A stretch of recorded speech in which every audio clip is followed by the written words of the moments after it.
I'm Edie Lush, and I'm here in the Hub Pavilion in Davos, and we're delighted to be joined now by Gilles Gautherot, practicing my French accent there. You're the communications manager for the Renault-Nissan Alliance. So tell me a little bit about what you're doing in Davos. Well, actually, there is a lot going on for the Renault-Nissan Alliance in Davos. Well, primarily, we have a delegation joining the World Economic Forum. Obviously, the delegation is led by Mr. Ghosn. Aside of that, we have some activities with our electric vehicles in Davos. And this is why we're here today at the Hub Pavilion, where Hub Culture is hosting us. So we've brought a fleet of electric cars for the participants to the World Economic Forum to get acquainted to this new technology and get a feel of what driving an EV is like, because this is really a unique thing. Is it that different from actually driving a normal car? Because one of the comments today was that the real challenge for consumers is to actually step into an electric car and say, well, this is just like a normal car. Actually, I mean, that's partly the beauty of it. I mean, it doesn't take like a PhD or anything to drive an electric car. It drives like any other car. The main difference is obviously you have no vibration and you have no noise. I mean, it's absolutely silent.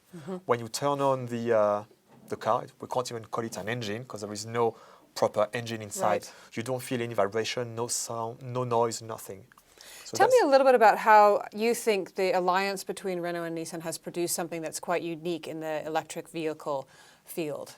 I think what's unique about this approach is, well, I mean, the uniqueness lies in the fact that we are aiming to be the leaders in in this sector of electric vehicles, which is obviously quite a challenge and an achievement, I suppose, for us. We'll be launching a full fleet, a full range of EVs, 8, in the coming years.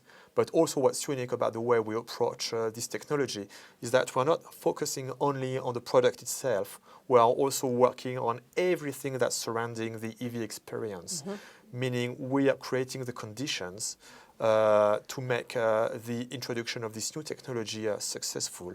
This obviously implies partnering with governments, municipalities, utility companies to be able to create the infrastructure. The place where you plug in your car, Exactly, right? exactly. So how's that going, for example, in Europe? Can you give me any examples on how we're seeing places for plug-ins or places for a quick switch of a battery being created? Yeah, for instance, we have partnerships with Portugal, where I think they committed, I mean, from the top of my head, to install about 1,300 charging points in the main cities in Portugal. And the target is to have it done this year.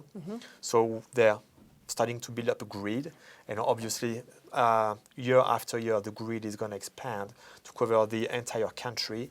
We also have a partnership in Ireland with the Irish government and the utility company in Ireland also, where they will create a grid and an infrastructure to plug in your cars.